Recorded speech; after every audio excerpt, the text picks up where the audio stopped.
systematic astronomy begins not with explanation, but with record. From the early second millennium before our era, scribes in Mesopotamia kept watch on the night sky for signs of the intentions of the gods, and, over many centuries, this practice of divination generated the longest continuous body of quantitative astronomical data in all antiquity. One great omen series gathered over 7,000 celestial signs, correlating eclipses, planetary appearances and lunar halos with events on Earth. Another compendium from around 1,000 years before our era catalogued some 60 stars and constellations, sorted them into 3 paths across the heavens, tabulated the dates on which stars first rose at dawn, and codified the rules for slipping an extra month into the calendar to keep the lunar year in step with the sun. It was omen-keeping, but it was also the birth of a science. The decisive intellectual leap came late in the first millennium before our era, when Babylonian astronomers developed purely arithmetical schemes that could predict, not merely record, the positions of the moon and the planets. They modeled a body's changing speed as a step function, jumping between fixed values in different zones of the zodiac, or as a rising and falling zigzag, climbing and descending by a fixed amount at each step. Historians call these two frameworks System A and System B, and they fill the surviving tables of predicted positions, and the procedure texts that explain how to compute them, an algebraic style of prediction with no Greek parallel, reproducing the real, non-uniform motion of the heavens with no geometric picture of orbits at all. And in 2016 came a startling discovery. 4 cuneiform tablets from the last centuries before our era compute the distance the planet Jupiter travels across the sky as the area of a trapezoid drawn in a diagram of velocity against time. This is the idea at the very heart of integral calculus, the area under a velocity curve, applied to a real astronomical problem some 14 centuries before the medieval scholars usually credited with it, and nearly 2,000 years before Newton and Leibniz. The Greeks asked a different question, not only where the planets would be, but why they moved as they did, and they answered with geometry. In the 4th century before our era, Eudoxus of Cnidus proposed a system of nested spheres, each turning uniformly about an axis fixed in the next, to reproduce the wandering of the planets through combinations of perfect, uniform circular motions. This became the methodological ideal that would constrain astronomy for nearly 2,000 years. Whatever the heavens did, it must be built out of uniform circles. Aristotle absorbed the scheme into his physics, fixing the Earth at the center of a finite, spherical cosmos, bounded by the sphere of the fixed stars, the celestial bodies made of an incorruptible fifth element, turning forever in flawless circles. Against this geocentric consensus stands one remarkable dissent. Aristarchus of Samos, around 270 years before our era, advanced the first known heliocentric model, placing the sun at the center, with the Earth both spinning daily on its axis and revolving yearly about the sun. Applying rigorous geometry, he argued that the sun was far larger than the Earth, and it may be that this very conclusion motivated his heliocentrism, on the intuition that the smaller body ought to orbit the larger, but the proposal won almost no followers. It implied that the stars should shift over the year as the Earth moved, a shift no one could detect, and it flatly contradicted the physics of Aristotle. The sun-centered idea would lie dormant for 18 centuries. The sheer scale of the world, though, became measurable. Eratosthenes of Cyrene, chief librarian at Alexandria, around 240 years before our era, estimated the circumference of the Earth. He had learned that at noon on the summer solstice, the sun shone straight to the bottom of a well at Syene, in the south, while on the same day it cast a shadow at Alexandria to the north. Measuring that shadow's angle at about 7 degrees, a 50th of a full circle, he simply multiplied the distance between the two cities by 50. Because the ancient unit of length he used is itself uncertain, we cannot say exactly how close he came. But, by the most careful modern reconstructions, his answer lay within a few % of the true figure. The method was entirely sound, and it was performed with a well, a shadow, and a marvellous piece of reasoning. If Eratosthenes measured the Earth, Hipparchus of Nicaea measured the sky. The greatest observational astronomer of antiquity, working in the 2nd century before our era, he drew on both his own instruments and the inherited Babylonian records. By comparing his own measurements of the stars with older ones, Hipparchus discovered the precession of the equinoxes, the slow westward drift of the equinoctial points against the fixed stars. He got its direction right and its rate roughly so, estimating a full cycle of at most some 36,000 years. He compiled a catalogue of the positions and brightnesses of about 850 stars, very likely the ancestor of the one later embedded in Ptolemy's great work, and he bequeathed the system of 6 magnitude classes that astronomers in refined form still use today, along with the very foundations of trigonometry. He even measured the length of the year to within a few minutes of its true value, and devised an ingenious model of the sun's motion, in which the Earth sits slightly off-center from the sun's circular path, neatly explaining why the 4 seasons are of unequal length. Hellenistic astronomy was not merely theoretical, it was mechanized.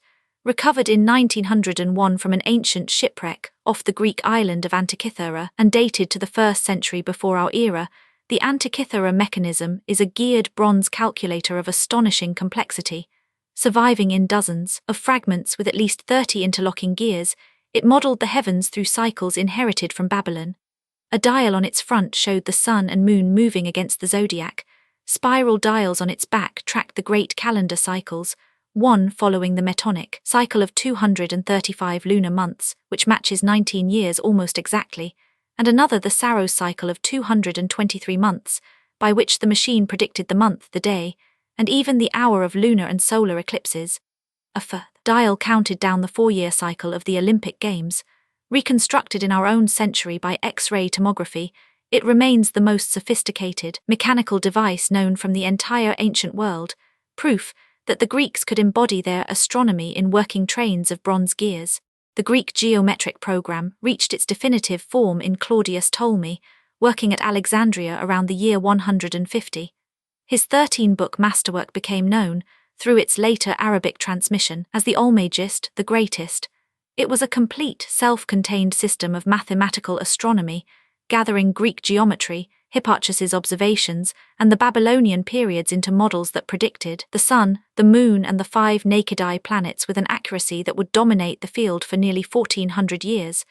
At its center sat a stationary Earth with the bodies ordered outward by their periods, the moon, then Mercury, Venus, the Sun, Mars, Jupiter, Saturn, and beyond them the sphere of the fixed stars. To reconcile the sacred principle of uniform circular motion with the planet's actual irregularities, Ptolemy deployed 3 devices. First, the deferent and the epicycle. Each planet rides a small circle, whose center is in turn carried around a large one, and the combination reproduces retrograde motion, the periodic backward loop of a planet against the stars, as the small circle's motion overtakes the large. Second, the eccentric, the great circle's center offset from the Earth. And third, most controversially of all, the equant, a separate point about which the motion is held to be uniform, even though it is uniform about neither the Earth nor the circle's own center. The equant was a brilliant predictive instrument and a philosophical scandal. It saved the appearances superbly, but at the cost of the very principle it was meant to defend, for the planet no longer moved uniformly about the center of its own circle. That single violation would become the central target of every later critic. And it is worth adding that the popular caricature, a hopeless tangle of epicycles piled upon epicycles, is largely a myth. Ptolemy used in the main just one major epicycle per planet. His geocentrism, moreover, was empirically reasonable for its age. The Earth feels perfectly still underfoot, no shifting of the stars could be detected, and the physics of the day offered no mechanism whatever for a moving Earth. Beyond the Almagest, Ptolemy wrote a great geography, and a foundational treatise on astrology, and even attempted, in a later work, to convert his mathematical circles into a real, physical cosmos of nested spheres. After the decline of the Western Roman world, the center of astronomical activity shifted east. Greek science was preserved and extended in the Islamic world through a vast translation movement centered on Baghdad, where the Abbasid caliphs, above all Al-Mamun in the 9th century, sponsored the institution remembered as the House of Wisdom. Their Ptolemy syntaxis was rendered into Arabic, the very name Almagest descends from, that transmission, and Euclid and Aristotle with it, but this was no mere act of preservation. Al-Mamun founded observatories in Baghdad and Damascus, commissioned fresh measurements of the tilt of the Earth's axis and the length of a degree of the meridian, and had the parameters of the Almagest critically rechecked. Islamic astronomy was institutional, observational, and systematically self-correcting, in a way that went far beyond safekeeping. The tradition produced both refined data and refined instruments. Astronomers compiled great tabular handbooks of the positions of sun, moon, planets, and stars, for the calendar, for the times of prayer, and for finding the sacred direction of Mecca. Al-Battani sharpened the theories of the sun and moon and improved the values of the precession and the axial tilt, results that Copernicus himself would later cite. In the 10th century, al-Sufi published his book of fixed stars, revising Ptolemy's catalogue, giving us many of the Arabic star names still in use, and setting down the first known description of the Andromeda galaxy, which he called a little cloud. The polymath al-Biruni estimated the radius of the Earth from the dip of the horizon seen from a mountaintop, and the astrolabe, perfected in these centuries, was a portable analog computer of the heavens, said to have more than 1,000 uses, but the most consequential theoretical work of all targeted the equant. Muslim astronomers, taking uniform circular motion seriously as a matter of physics, not mere calculation, regarded the equant not as a convenience to be tolerated, but as a genuine flaw to be eliminated. This critique drove what is called the Maragha school, named for the great observatory founded in 1259 in northwestern Iran under the direction of Nasir al-Din al-Tusi, whose successors set out to rebuild the planetary models from pure combinations of uniform circular motion. Their signature achievement was a geometric theorem now called the Tusi couple. The construction is elegant. Let a small circle roll without slipping around the inside of a larger circle exactly twice its diameter. Then any point on the rim of the small circle traces out a perfectly straight line, sliding back and forth along a diameter of the large one. In other words, the device generates straight reciprocating motion as the pure result of two uniform circular motions, and it gave astronomers a tool to reproduce the very effects that Ptolemy had wrung from his offending equant, while keeping uniform circular motion as the only underlying reality. The program culminated with Ibn al-Shatir, a timekeeper at the Great Mosque of Damascus in the 14th century, who built full models of the planets, the sun and the moon, that abolished the equant and the eccentric entirely, assembling everything from epicycles and the Tusi couple. His lunar model even corrected a notorious defect of Ptolemy's, whose moon should have appeared to double in size across a single month, though it plainly does not. And here lies one of the most discussed connections in the history of science. The planetary models in Copernicus's great book are in several cases mathematically identical to Ibn al-Shatir's, differing chiefly in that Copernicus exchanges the roles of the sun and the earth. No documented path for such a manuscript from Damascus to Renaissance Poland has ever been found. Whether Copernicus somehow inherited these devices or rediscovered them independently remains a live and unresolved debate. What is established is the mathematical identity of the models. What remains open is the channel of their transmission. Nicolaus Copernicus, a Polish canon, physician and astronomer, trained at Krakow and in the universities of Italy, set out the heliocentric hypothesis first in a short manuscript circulated privately around 1510, and then, in full in his masterwork, On the Revolutions of the Heavenly Spheres, published in the year of his death, 1543. Its core claims were revolutionary: that the Earth is not the center of the universe, but only of the Moon's orbit, that the Sun sits at the center of the planetary system, that the daily turning of the whole sky is an illusion produced by the Earth's own rotation beneath it, that the Sun's yearly journey through the zodiac is really the Earth's own revolution about the Sun, and that the strange backward loops of the planets are simply a consequence of the Earth's motion. That last point is the deepest explanatory prize of all. In Ptolemy's system, the retrograde loop of each outer planet demands its own dedicated epicycle, and, entirely unexplained, the period of every one of those epicycles turns out to equal exactly 1 year. In the Copernican system, the loops are not real motions of the planets at all, but a matter of perspective. As the faster-moving Earth overtakes a slower outer planet on the inside track, that planet appears to slip backward against the stars exactly as a faster car passing a slower one makes the slower seem to drift rearward.